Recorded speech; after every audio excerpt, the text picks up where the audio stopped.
जय हिंद। स्वागत है आप सभी का अपने YouTube चैनल में। आज हम कक्षा 10 विज्ञान का चैप्टर फर्स्ट जिसका अध्ययन करेंगे और बिल्कुल नए सेशन के अनुसार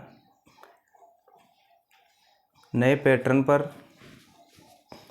तो पहला अध्याय है रासायनिक अभिक्रिया और समीकरण। अगर आप चैनल पर नए हैं तो चैनल को सब्सक्राइब ज़रूर कर लीजिएगा, वीडियो को लाइक कीजिए और जो भी कक्षा 9, कक्षा 10, कक्षा 11 या कक्षा 12 के जो भी विद्यार्थी हैं उन तक ये वीडियो ज़रूर पहुंचाएं। आइए शुरू करते हैं। पहला चैप्टर है रासायनिक अभिक्रिया और समीकरण। तो इस चैप्टर में हम सबसे पहले देखते हैं कि रासायनिक अभिक्रिया किसे कहते हैं। तो सबसे पहले कक्षा 9 में हमने देखा था कि परिवर्तन शब्द देखा था। एक परिवर्तन क्या होता है? बदलाव, किसी वस्तु का बदलना। परिवर्तन दो प्रकार के होते हैं, भौतिक परिवर्तन और रासायनिक परिवर्तन। तो भौतिक परिवर्तन क्या होते हैं कि जब अगर एक पदार्थ जब दूसरे पदार्थ में बदल जाता है, वापस दूसरे पदार्थ से पहले पदार्थ में अगर बदल जाता है तो उनके गुणों में कोई परिवर्तन नहीं होता। तो इस तरीके का जो परिवर्तन होता है उसे भौतिक परिवर्तन कहा जाता है। और अगर एक पदार्थ दूसरे पदार्थ में बदल जाता है और दूसरे पदार्थ से अगर हम वापस पहले वाला पदार्थ प्राप्त नहीं कर सकते और दूसरे वाले पदार्थ के जितने भी गुण हैं और जो पहले वाले पदार्थ के जो गुण हैं दोनों में अगर भिन्न है, दोनों गुणों में भिन्नता है, तो इस तरीके का जो परिवर्तन है उसे क्या कहेंगे? रासायनिक परिवर्तन।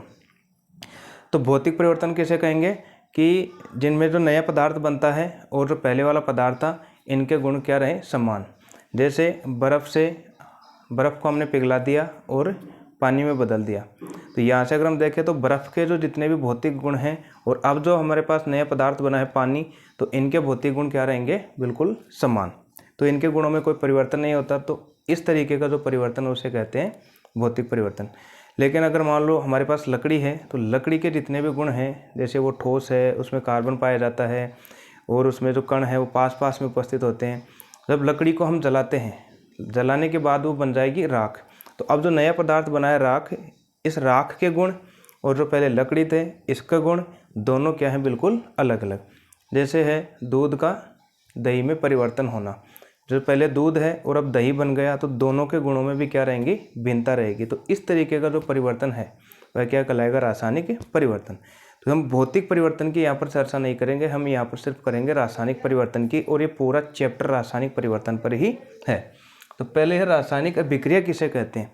तो देखो, ऐसे परिवर्तन जिनमें नए गुणों वाले पदार्थों का निर्माण होता है उसे रासायनिक अभिक्रिया कहते हैं। यानी कि परिवर्तन तो होगा, पदार्थ जो है उनके गुणों में परिवर्तन होगा और जो नया पदार्थ बनेगा उसमें जो कौन से गुण आएंगे? हमारे पास नए गुण आ जाएंगे। जो नया पदार्थ बनता है उसमें जो गुण होंगे पहले वाले पदार्थ की तुलना में बिल्कुल ही अलग होंगे। तो इस तरीके की जो अभिक्रिया है उसे क्या कहेंगे? रासायनिक अभिक्रिया। अब हम उसके उदाहरण देखें कि रासायनिक अभिक्रिया के उदाहरण कौन कौन से हैं। जैसे भोजन का पाचन। जैसे भोजन है, पहले हमने सब्जी बनाई, फिर उसको खाने के बाद उसका क्या हो जाएगा? पाचन।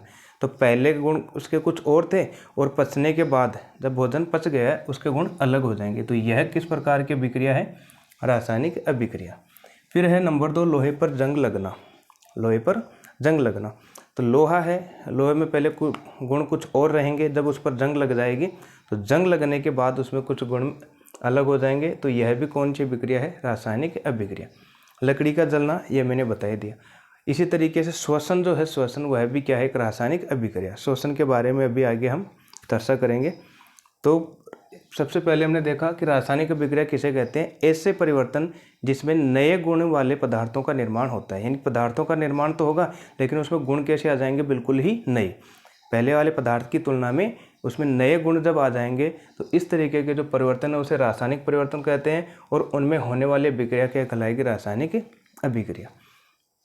फिर है रासायनिक अभिक्रिया के प्रेक्षण, जांच या पहचान। अब हमको ये देखना है, अगर हमको जांच करनी है या पहचान करनी है कि रासायनिक अभिक्रिया हुई कि नहीं हुई, तो इसकी पहचान हम कैसे करेंगे? कोई रासायनिक अभिक्रिया। तो देखो, हो सकता है अवस्था परिवर्तन। अवस्था परिवर्तन का मतलब हो गया कि मान लो अगर वो ठोस अवस्था में है और रासायनिक अभिक्रिया होने के पश्चात वो द्रव अवस्था में बदल जाए या गैस अवस्था में बदल जाए, तो अवस्था में परिवर्तन हो जाता है तब हम कह सकते हैं कि उसमें रासायनिक परिवर्तन हुआ है।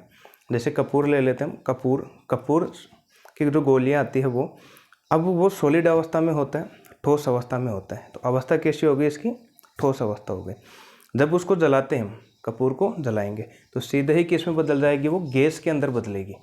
सीधे ही किस में बदल जाएगी? गैस में। तो जो कपूर था उसका ठोस से सीधा किस में बदल गया? जलाने के बाद गैस में बदल गया। तो उसकी अवस्था में क्या हो गया? परिवर्तन। पहले ठोस था और जलाने के बाद गैस में, तो अवस्था में परिवर्तन हो गया। तो अगर किसी पदार्थ की अवस्था में परिवर्तन होता है तो भी हम कह सकते हैं कि रासायनिक अभिक्रिया उसमें हुई है। नंबर 2, रंग में परिवर्तन। हो सकता है कि रंग में भी परिवर्तन आ जाए। मान लो आपने कोई 2 पदार्थ ले लिए और उनको आपस में मिला दिया, फिर हम देखते हैं कि जो मिलाने पर उसके रंग में परिवर्तन आ जाए, रंग में परिवर्तन हो गया। तो रंग में जब परिवर्तन होता है तब भी हम कह सकते हैं कि उसमें क्या हुई है? रासायनिक अभिक्रिया हुई है। ठीक है। अगला है गैस का उत्सर्जन। अब हो सकता है कि अगर हम 2 पदार्थों को अगर मिलाएं आपस में तो उसमें से गैस भी बाहर निकल सकती है, और जब गैस बाहर निकलती है तब भी हम कह सकते हैं कि वहाँ पर क्या हुई है? रासायनिक अभिक्रिया। तो गैस के उत्सर्जन, जैसे हमारे पास चूना पत्थर है, चूना पत्थर जो सफ़ेदी करने वाले जो होते हैं, तो अब चूना पत्थर को अगर जैसे हम जल के अंदर डालेंगे, 2 पदार्थ हो गए, चूना पत्थर और जल, तो जल के अंदर डालेंगे तो उसमें से ऊष्मा बाहर निकलती है, गैस बाहर निकलती है। तो इसका मतलब है अगर 2 पदार्थों को अगर हम मिलाते हैं तो उसमें से अगर गैस बाहर निकलेगी तो भी हम कह सकते हैं कि रासायनिक अभिक्रिया उसमें हुई है। नंबर 4, ताप में परिवर्तन। अब हो सकता है उसके ताप में भी परिवर्तन हो जाए। जैसे मान लो वही, अगर यही एग्जाम्पल लें हम चूना पत्थर वाला, तो हम चूने पत्थर को जब पानी के अंदर डालते हैं तो हम देखते हैं कि वो पदार्थ जो है जिस बर्तन में हमने उसको डाला है वो गर्म हो जाता है, क्योंकि उसका ताप क्या हो जाता है? बढ़ जाता है। तो हो सकता है कि ताप में भी परिवर्तन हो जाए। जैसे अगर 2 विलयनों को मिलाएं, हो सकता है मिलाने पर वह ठंडा भी हो जाए, पदार्थ क्या हो जाए? ठंडा। तो उसके ताप में भी परिवर्तन हो सकता है, गर्म भी हो सकता है या फिर ठंडा भी हो सकता है। तो इन 4 के आधार पर हम रासायनिक अभिक्रिया की जांच कर सकते हैं या पहचान कर सकते हैं। तो रासायनिक अभिक्रिया के प्रेक्षण कौन कौन से हो गए?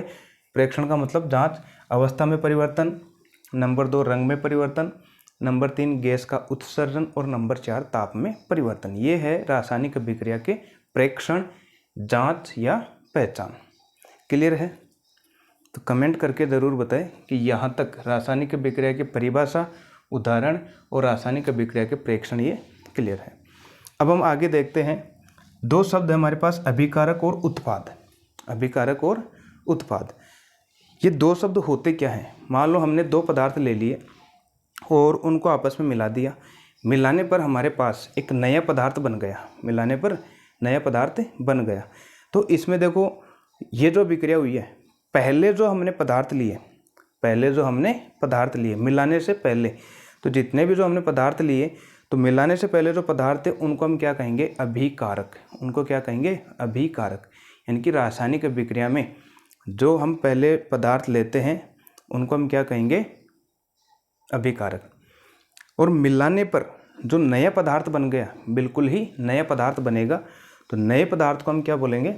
उत्पाद। नए पदार्थ को क्या बोलेंगे? उत्पाद। जैसे अगर हम लकड़ी का दहन करते हैं, लकड़ी का दहन, और उसको जलाते हैं ऑक्सीजन की उपस्थिति में, तो लकड़ी को हम जला रहे हैं ऑक्सीजन की उपस्थिति में, तो कौन सी गैस निकलेगी वहाँ से? CO2, carbon dioxide. तो इस रासायनिक अभिक्रिया में पहले कौन कौन से हमने पदार्थ लिए? लकड़ी प्लस वायु। तो ये जो लकड़ी और वायु है, तो रासायनिक अभिक्रिया में भाग कौन कौन ले रहे हैं? भाग ले रहे हैं लकड़ी और वायु, तो इनको हम क्या बोलेंगे? अभिकारक। और जलाने के बाद जो नया पदार्थ बनता है, जैसे CO2 गैस बन गई, तो CO2 को हम क्या बोलेंगे? उत्पाद। जैसे यहाँ पर अगर एक उदाहरण देखें, जैसे कार्बन प्लस ऑक्सीजन, और ये क्या बन गया? CO2। कार्बन को ऑक्सीजन के साथ अभिक्रिया करवाने पर क्या बन गई? CO2। तो अब देखो पहले हमने कौन कौन से पदार्थ लिए? कार्बन और ऑक्सीजन। तो पहले जो हमने पदार्थ लिए हैं इनको हम क्या बोलेंगे? अभिकारक बोलेंगे। इनको हम क्या बोलेंगे? अभिकारक। फिर है इनको मिलाने पर जो नया पदार्थ बना है CO2, इनको हम क्या बोलेंगे? उत्पाद। तो ध्यान रखना, अब किसी भी रासायनिक अभिक्रिया में जो पदार्थ भाग लेते हैं, रासायनिक अभिक्रिया में जो पदार्थ भाग लेते हैं, तो भाग लेने वाले या हिस्सा लेने वाले पदार्थों को हम बोलेंगे अभिकारक। और हिस्सा लेने के बाद अब उनमें अभिक्रिया होगी, अभिक्रिया होने के बाद ये एक नया पदार्थ बना लेंगे, और जो नया पदार्थ बनता है बाद में उसको हम क्या बोलेंगे, उत्पाद। तो ये जो तीर है ये दर्शा रहा है कि इधर वाला जो हमारे पास नया पदार्थ बन रहा है और इधर जो है तीर के पीछे वाले ये भाग ले रहे हैं। तो अभिकारक की परिभाषा क्या हो जाएगी, ऐसे पदार्थ जो रासायनिक अभिक्रिया में हिस्सा लेते हैं वे अभिकारक कहलाते हैं। उत्पाद वे नए पदार्थ जिनका निर्माण रासायनिक अभिक्रिया में होता है। जिनका निर्माण किस में होता है, रासायनिक अभिक्रिया में। जैसे रासायनिक अभिक्रिया में किसका निर्माण हो रहा है, CO2 का हो रहा है, तो ये जो CO2 है वो क्या कहलाएगा, उत्पाद कहलाएगा। तो ध्यान रखना, अभिकारक और उत्पाद दो शब्द होते हैं, क्लियर हो गया होगा। कोई भी जो रासायनिक अभिक्रिया है अगर उनमें भाग लेने वाले पदार्थ हैं उनको अभिकारक बोलेंगे, और जो नया पदार्थ बन जाता है उसको हम क्या बोलेंगे, उत्पाद। एक उदाहरण से हम समझ सकते हैं, जैसे बूंदी है हमारे पास, बहुत सारे बूंदी, ठीक है। अब जैसे छोटे छोटे बूंदी हैं, इनको अगर हम आपस में मिलाएंगे, ठीक है, बूंदी है और इनको मिलाने पर एक हमने क्या बना दिया, इनका लड्डू बना दिया। मिलाने पर इनके चारों तरफ दाब लगा दिया और यहाँ से हमने क्या बना दिया, इसका एक लड्डू, ठीक है। तो अब देखो यहाँ पर पहले वाले क्या थे, ये बूंदी थे बहुत सारे, तो बूंदी को तो हम क्या बोलेंगे, अभिकारक। भाग कौन ले रहे हैं, बूंदी। और अब देखो ये जितने भी हमारे पास बूंदी थे इनको हमने किस में बदल दिया, लड्डू में। तो नया वाला पदार्थ कौन सा बना है, लड्डू। तो ये वाला जो पदार्थ बना है नया वाला, उसको हम क्या बोलेंगे, उत्पाद। तो ध्यान रखना, उत्पाद तो इधर आएगा दाएं तरफ, और अभिकारक कहाँ आएगा, बाईं ओर आएगा। अभिकारक आएगा बाईं ओर, ठीक है। फिर है रासायनिक परिवर्तन को प्रदर्शित करना। अब जैसे मान लो कोई पदार्थ है, वह जब दूसरे पदार्थ में बदल रहा होता है तो इसको हम किस तरीके से व्यक्त करेंगे या किस तरीके से लिखेंगे। जो रासायनिक अभिक्रिया हो रही है उसको हम किस तरीके से लिखेंगे। पहला है शब्द समीकरण। पहला है शब्द समीकरण, नाम से ही है, समीकरण को शब्दों के रूप में लिखना।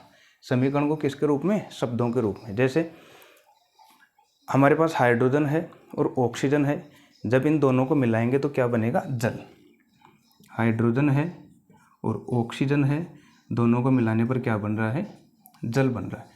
तो शब्द समीकरण क्या होता है, देखो शब्द समीकरण का मतलब हो गया शब्दों के रूप में लिखना, इनके सूत्र के रूप में नहीं, शब्दों के रूप में। जैसे अब हिंदी में लिखेंगे कि जब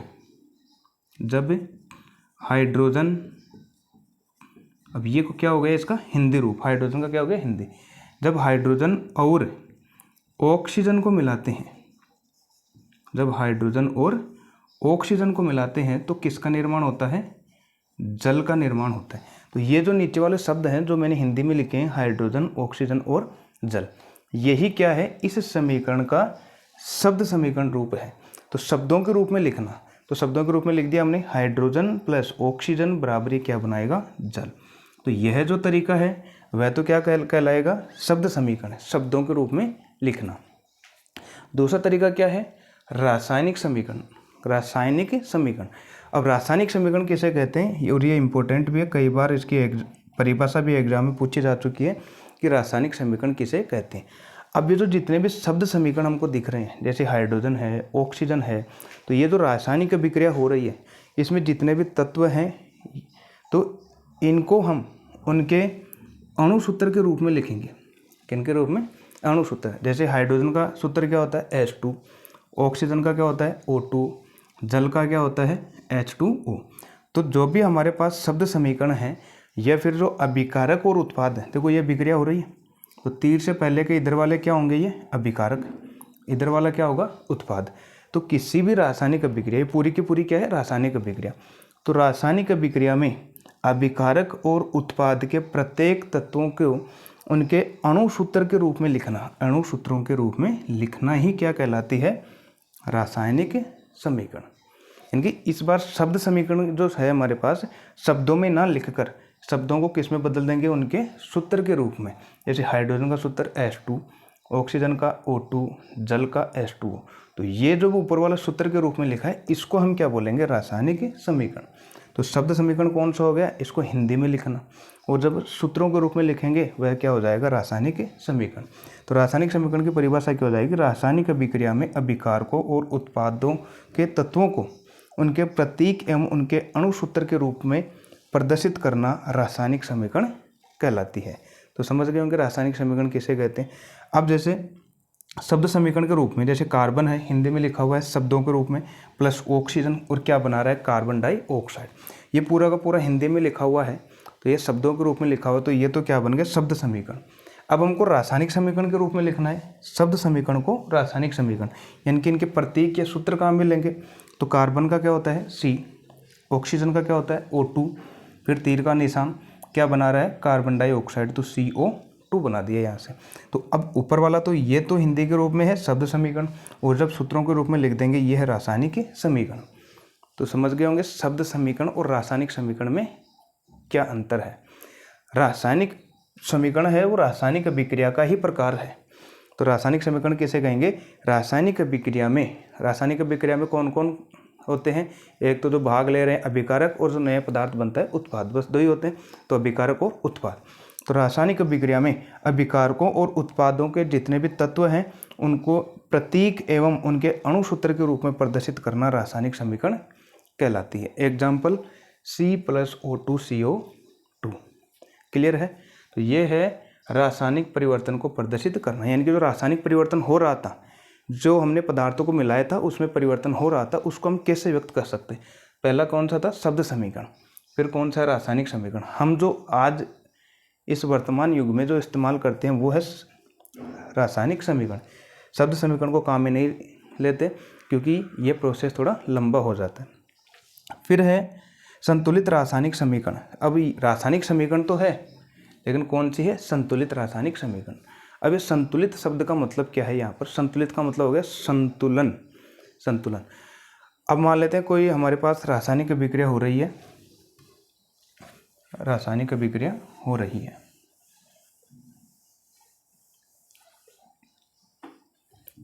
जैसे ये ले लेते हैं हम हाइड्रोजन और ऑक्सीजन वाला। जैसे हाइड्रोजन है और ऑक्सीजन है, ये मिलकर बना रहे हैं जल H2O। ये क्या है हमारे पास, एक रासायनिक समीकरण, रासायनिक समीकरण। अब रासायनिक समीकरण तो है, अब हम खुद जानते हैं कि मान लो हमारे पास कोई पदार्थ है, जैसे 4 हमने यहाँ पर जैसे लड्डू ले लिए और 10 समोसे ले लिए, उनको एक थैली में डाल दिया, तो 4 लड्डू और 10 समोसे, तो टोटल कितना हो गया, 4 लड्डू प्लस 10 समोसे, यानी कि जो पहले जितने थे और जब नए पदार्थ बनेंगे उसमें जो उनकी संख्या है दोनों की क्या रहेगी, बराबर रहेगी। तो अब यहाँ से देखो रासायनिक अभिक्रिया में जो भाग ले रहे हैं वो कौन कौन ले रहे हैं, हाइड्रोजन और ऑक्सीजन। इनसे जो नया पदार्थ बन रहा है वो क्या बन रहा है, H2O। अब इस अभिक्रिया में हमको पता है पहले जितने अणु हैं या परमाणु हैं और उनसे मिलकर ही तो नया पदार्थ बना है, तो उनमें जो परमाणु की संख्या है दोनों में क्या रहनी चाहिए, बराबर। अर्थात अभिकारक में जितने भी परमाणु हैं और जो नया उत्पाद बना है उसमें जितने परमाणु हैं वो उनकी संख्या क्या रहनी चाहिए, बराबर। और जब दोनों की संख्या जब बराबर होती है इसी को हम क्या कहते हैं, संतुलित रासायनिक समीकरण। जैसे हाइड्रोजन, अब देखो हमने एक ले लिया हाइड्रोजन और इधर हाइड्रोजन की संख्या कितनी है, 2, हाइड्रोजन की संख्या कितनी है, 2, और यहाँ पर ऑक्सीजन की संख्या कितनी है, 2, O2, यहाँ पर 2। अब हमको पता है अगर हाइड्रोजन हम 2 लेते हैं, ऑक्सीजन भी हम 2 लेते हैं, और अब जो जल का अणु बनेगा तो इसका मतलब है उधर भी संख्या हाइड्रोजन की 2 होनी चाहिए और ऑक्सीजन की 2 होनी चाहिए, क्योंकि 2 हमने लिया है तो जुड़कर नया पदार्थ बनेगा तो संख्या समान रहनी चाहिए। लेकिन जब यहाँ पर हम देखते हैं हाइड्रोजन की तो कितनी है, 2 है, लेकिन ऑक्सीजन की कितनी है, 1। तो अब हम इधर देखते हैं, अगर इधर हाइड्रोजन 2 है तो इधर भी हाइड्रोजन 2 है, ये तो बराबर है, लेकिन ऑक्सीजन की इधर 2 है, इधर 1 है, तो ये 1 ऑक्सीजन कहाँ गई, तो इसका मतलब ये संतुलित नहीं है। तो इस तरीके की जो अभिक्रिया होती है जो संतुलित नहीं हो, अर्थात ये अभिकारक है, ये उत्पाद है, इनमें परमाणुओं की संख्या क्या है, अलग अलग है। जब परमाणुओं की संख्या अलग अलग होती है उसे असंतुलित रासायनिक समीकरण कहा जाता है। कौन सी समीकरण, असंतुलित रासायनिक समीकरण। और जब किसी भी रासायनिक अभिक्रिया में अभिकारक और उत्पाद में प्रत्येक तत्वों के परमाणुओं की संख्या जब बराबर होती है, अभिकारक और उत्पाद में जितने भी जो परमाणु होते हैं, इधर के परमाणु और इधर के परमाणु, उत्पाद के परमाणु और अभिकारक के परमाणु, दोनों की संख्या जब बराबर होती है तो उससे हम क्या कहते हैं, संतुलित रासायनिक समीकरण कहते हैं। तो संतुलित रासायनिक समीकरण किसे कहते हैं? वह रासायनिक समीकरण जिसमें अभिकारकों और उत्पादों में प्रत्येक तत्व के परमाणुओं की संख्या बराबर हो तो संतुलित रासायनिक समीकरण कहलाती है। इसका दूसरा एग्जाम्पल हम देख सकते हैं, जैसे कार्बन है, कार्बन हमने लिया प्लस ऑक्सीजन के साथ अभिक्रिया करवाई, क्या बना? CO2। अब इधर हम देखें कार्बन की संख्या कितनी है अभिकारक में, इधर वाले अभिकारक है कार्बन की संख्या 1, इधर भी कितनी है 1, उत्पाद में भी कितनी 1, तो कार्बन की बराबर है। ऑक्सीजन की आ जाओ, ऑक्सीजन की संख्या इधर कितनी है 2, ऑक्सीजन की संख्या इधर भी कितनी है 2, तो ये भी बराबर है। तो इस रासायनिक समीकरण में अभिकारकों में जितने भी परमाणु हैं और उत्पाद में जितने भी परमाणु हैं उनकी संख्या क्या है? बराबर। तो दोनों की संख्या बराबर हो जाती है तो उससे हम क्या कहते हैं? संतुलित रासायनिक समीकरण। क्लियर है? और जब दोनों की संख्या बराबर नहीं होती है, अर्थात वह रासायनिक समीकरण जिसमें, अगर असंतुलित की पूछ ली जाए, वह रासायनिक समीकरण जिसमें अभिकारकों और उत्पादों में प्रत्येक तत्वों के परमाणुओं की संख्या, अब यहाँ पर बराबर शब्द ना लिखकर अलग अलग हो, तो उसे असंतुलित रासायनिक समीकरण कहते हैं। और ये भी ध्यान रखना, असंतुलित रासायनिक समीकरण को हम क्या कहते हैं? कंकाली समीकरण भी कहते हैं।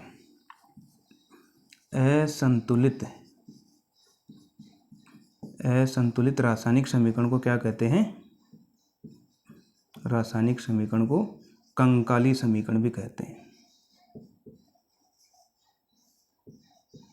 कंकाली समीकरण कहते हैं, अर्थात जब तक हम उस समीकरण को संतुलित नहीं करते हैं तब तक वह असंतुलित रासायनिक समीकरण क्या कहलाती है? कंकाली समीकरण। तो यहाँ तक क्लियर है? कमेंट करके बताओ क्लियर है क्या?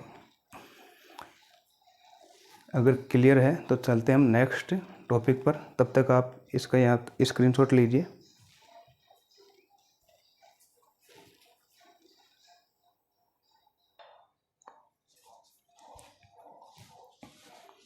आगे है संतुलित रासायनिक समीकरण का महत्व है, अर्थात जो रासायनिक समीकरण है उसको हम संतुलित क्यों करते हैं, संतुलित करना क्यों ज़रूरी है, ये हम देखते हैं।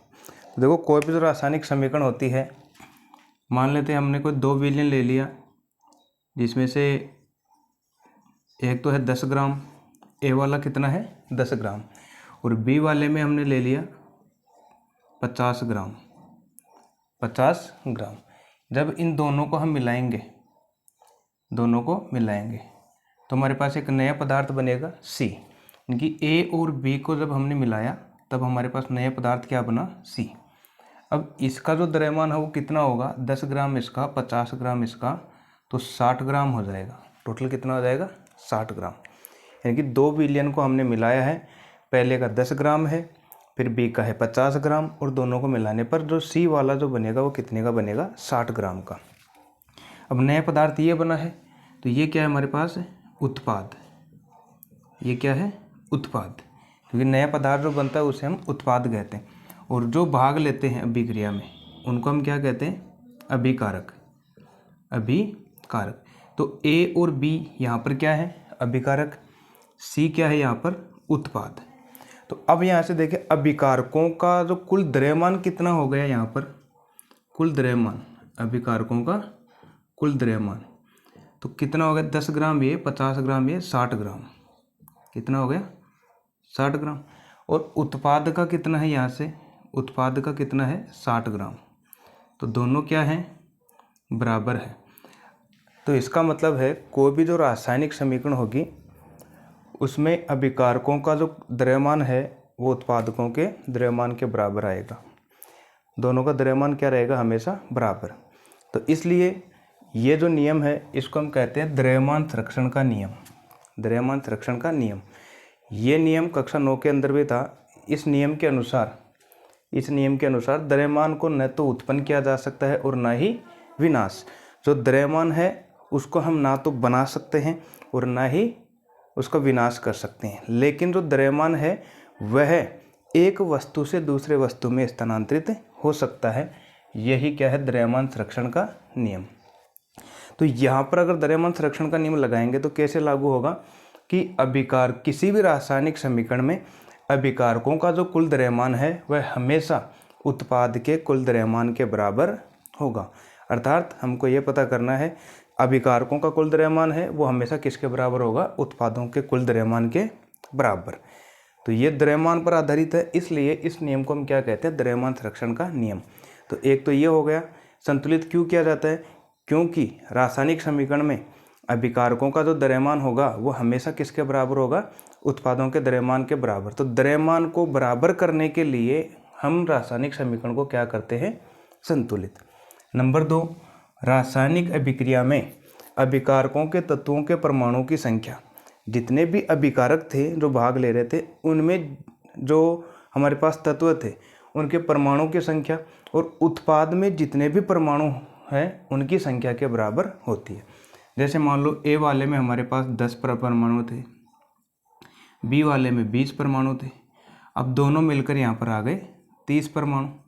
तो इसका मतलब है कि अभिकारकों में जितने भी हमारे पास परमाणु होंगे वो उत्पाद में परमाणु की संख्या के हमेशा क्या होंगे, बराबर। अर्थात इनमें परमाणु की संख्या भी क्या होगी, बराबर होगी। अगर द्रव्यमान ही बराबर होगा अभिकारक और उत्पाद का तो उनमें जो परमाणु की संख्या है वो भी क्या होगी, बराबर। अर्थात अभिकारक में उपस्थित कुल परमाणुओं की संख्या हमेशा किसके बराबर होगी, उत्पाद में कुल परमाणुओं की संख्या। तो इसलिए हम इनको क्या करते हैं, संतुलित, क्योंकि परमाणु की संख्या हमेशा क्या रहती है, बराबर। तो परमाणु की संख्या अभिकारकों में और परमाणु की संख्या उत्पाद में, इनको बराबर करते हैं, इसलिए संतुलित रासायनिक समीकरण को महत्व होता है। क्लियर है दोनों बिंदु? कमेंट करके बताओ कि ये वाला बिंदु क्लियर है क्या, संतुलित रासायनिक समीकरण का महत्व, क्या महत्व है, या संतुलित रासायनिक समीकरण को क्यों संतुलित किया जाता है, या संतुलित रासायनिक समीकरण क्यों जरूरी है। अर्थात किसी भी रासायनिक समीकरण को संतुलित करना क्यों जरूरी है। नंबर 1, द्रव्यमान का संरक्षण का नियम, क्योंकि द्रव्यमान बराबर होता है दोनों का, और एक परमाणु की संख्या भी दोनों की बराबर होती है।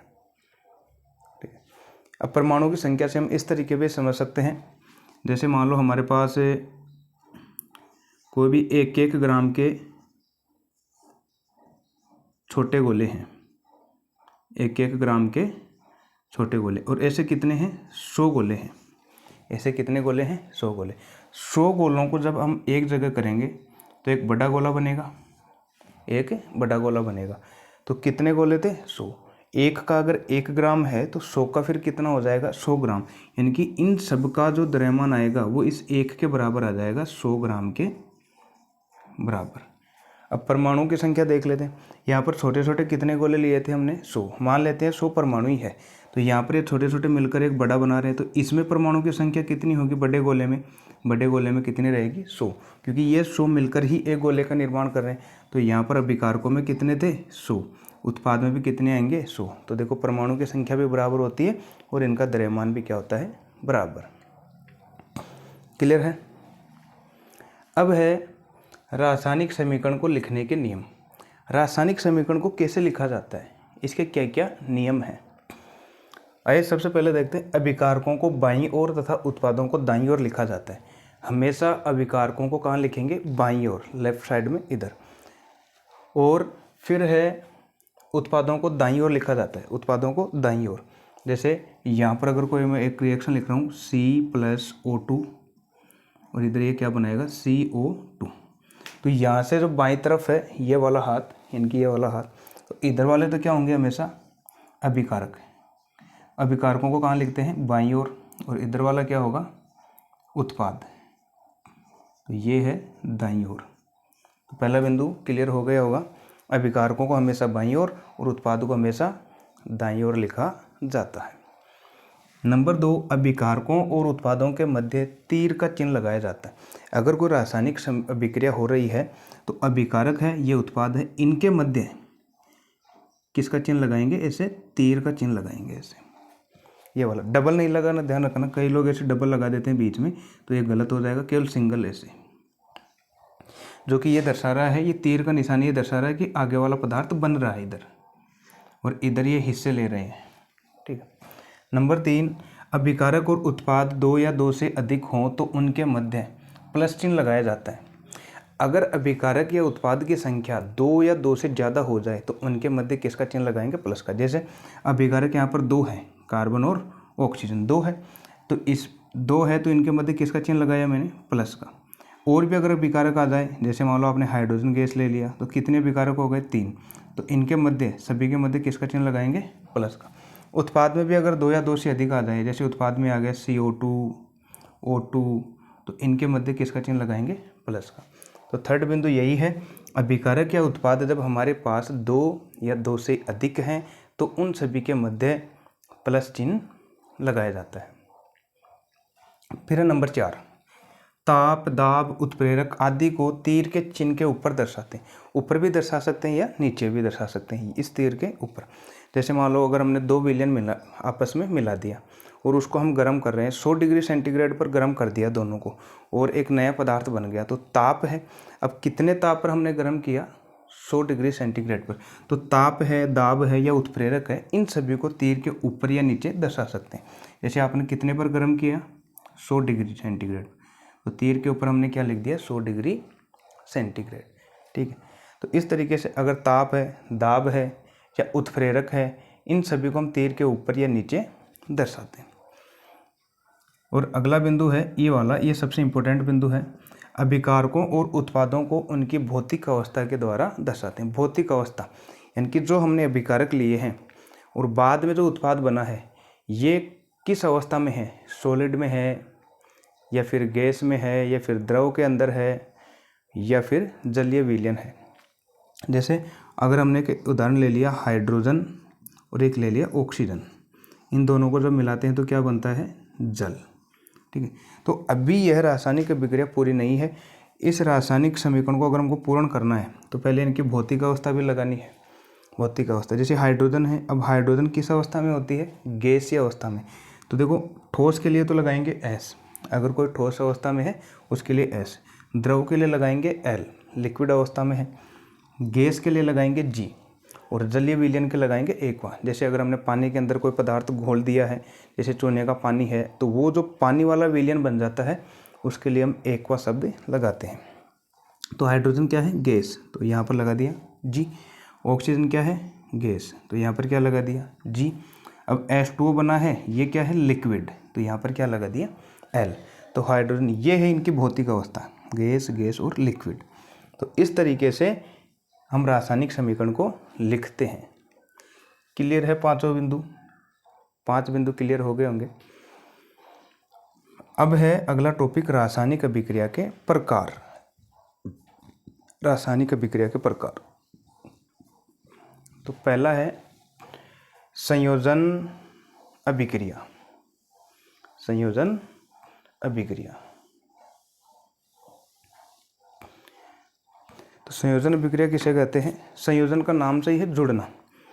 संयोजन का मतलब क्या होता है? जुड़ना। जैसे 2 या 2 से अधिक पदार्थ हमने ले लिए और उनके आपस में विक्रिया करवाते हैं, तो वो सब जुड़कर अगर एक ही पदार्थ का निर्माण करते हैं, एक ही उत्पाद का निर्माण करते हैं, तो ऐसे विक्रियाओं को हम क्या कहते हैं? संयोजन अभिक्रिया। तो संयोजन अभिक्रिया किसे कहते हैं? 2 या 2 से अधिक अभिकारक, क्योंकि जो रासायनिक अभिक्रिया में भाग लेते हैं उनको हम क्या बोलते हैं? अभिकारक। मान लो हमारे पास 2 या 2 से अधिक अभिकारक हैं, वो सब मिलकर अगर एक उत्पाद का निर्माण करते हैं, तो ऐसे विक्रियाओं को हम क्या कहते हैं? संयोजन अभिक्रिया। यानी कि उत्पाद सिर्फ कितना बनना चाहिए? एक। पहले कितने भी भाग लें, चाहे 2 हो हमारे पास अभिकारक, चाहे 3 हो, चाहे 5 हो, वो सब मिलकर अगर एक उत्पाद का निर्माण करते हैं, संयोजन अभिक्रिया कहलाती है। जैसे अगर एग्जाम्पल देखें, अभी हमने लिया था जल वाला एग्जाम्पल, H2 + O2, ये मिलकर क्या बनाएगा? H2O। तो देखो वह रासायनिक अभिक्रिया जिसमें 2 या 2 से अधिक अभिकारक मिलकर एकल उत्पाद का निर्माण करते हैं, संयोजन अभिक्रिया कहलाती है। 2 या 2 से अधिक अभिकारक मिलकर, तो इधर वाले क्या होते हैं? अभिकारक। तो देखो कितने अभिकारक हमारे पास? 2, हाइड्रोजन और ऑक्सीजन। 2 अभिकारक हैं, ये मिलकर केवल एक ही उत्पाद का निर्माण कर रहे हैं। वो किसका कर रहे हैं? जल का। किसका कर रहे हैं? जल का। ठीक है, तो ये जो प्रकार है वो किसका हो जाएगा? संयोजन अभिक्रिया का प्रकार। एग्जाम्पल हो गए। अब इसकी भौतिक अवस्था भी हमको लिखनी है। भौतिक अवस्था क्या हो जाएगी? हाइड्रोजन की गैस, ऑक्सीजन की गैस और जल की लिक्विड अवस्था में। तो संयोजन अभिक्रिया का ये हो गया उदाहरण। दूसरा वाला उदाहरण देखें, अगर हमको कोयले का दहन करना है, कोयले में क्या होता है? कार्बन। अगर दहन करेंगे किसकी उपस्थिति में करेंगे, ऑक्सीजन की उपस्थिति में, क्योंकि ऑक्सीजन के बिना तो जलेगा नहीं। अगर हम कार्बन का दहन करें, कार्बन का यानी कि कोयले में किसका कार्बन होता है, इसका दहन करें ऑक्सीजन की उपस्थिति में, तो हमको पता है ये जलने पर कौन सी गैस बाहर निकलेगी, CO2 गैस। कौन सी गैस, CO2 गैस। अब यहाँ से भी हम दे सकते हैं अभिकारक कितने हैं, 2, ये दोनों मिलकर सिर्फ एक ही उत्पाद का निर्माण कर रहे हैं, वो क्या है, CO2 गैस। तो कार्बन किस अवस्था में था, सॉलिड में, ऑक्सीजन गैस के अंदर, और CO2 भी क्या बन रही है, गैस। यह है इनकी भौतिक अवस्था। अच्छा, रासायनिक अभिक्रियाओं को संतुलित भी किया जाता है। तो जब ये चैप्टर पूरा हो जाएगा तो इसके बाद में रासायनिक अभिक्रियाओं को संतुलित कैसे किया जाता है, इसका एक अलग से पूरा वीडियो हम देखेंगे। रासायनिक अभिक्रिया जितनी भी है उनको संतुलित करना, ठीक है। यहाँ पर मैं संतुलित नहीं कर रहा, सिर्फ मैं यहाँ पर सीधे ही लिख रहा हूँ। और अगर एग्जांपल देखें, जैसे नाइट्रोजन गैस है, नाइट्रोजन गैस और हाइड्रोजन गैस है, ये दोनों मिलकर क्या बनाती है, अमोनिया, NH3। अमोनिया का सूत्र क्या होता है, NH3, ठीक। देखो यहाँ पर भी कितने विकारक हैं, 2। ये दोनों मिलकर केवल एक ही उत्पाद का निर्माण कर रहे हैं, वो है NH3। तो क्लियर है, ये किसके उदाहरण हैं, संयोजन अभिक्रिया। फिर से बता देता हूँ, रासायनिक अभिक्रिया के प्रकार में सबसे पहले हम देख रहे हैं संयोजन अभिक्रिया। और संयोजन अभिक्रिया क्या होती है कि जब 2 या 2 से अधिक अभिकारक मिलकर सिर्फ एकल उत्पाद का निर्माण करते हैं, संयोजन अभिक्रिया कहलाती है। और ये है इसके एग्जाम्पल। कोई भी आप इन 3 में से कोई 2 एग्जाम्पल आप लिख सकते हैं, एग्जाम में पूछा जाता है। ये भी पूछा जाता है कि निम्न रासायनिक समीकरणों को संतुलित कीजिए। तो संतुलित हम यहाँ पर नहीं कर रहे हैं, संतुलित रासायनिक समीकरणों का एक वीडियो हम अलग से करेंगे, जो कि पूरा ही उसमें केवल एक ही टॉपिक होगा। जितनी चैप्टर फर्स्ट में रासायनिक अभिक्रिया होगी, रासायनिक समीकरण होगी, उन सबको हम संतुलित करेंगे। क्लियर है यहाँ तक? अगर क्लियर है तो आप इसका स्क्रीनशॉट लीजिए, फिर चलते हैं हम नेक्स्ट टॉपिक पर।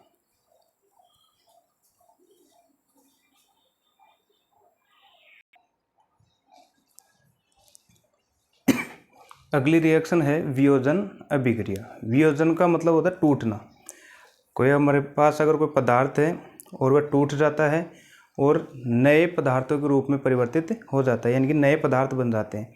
एक पदार्थ टूटकर अन्य नए पदार्थ जो बना देता है, उसको हम वियोजन अभिक्रिया कहते हैं। तो वियोजन अभिक्रिया किसे कहते हैं?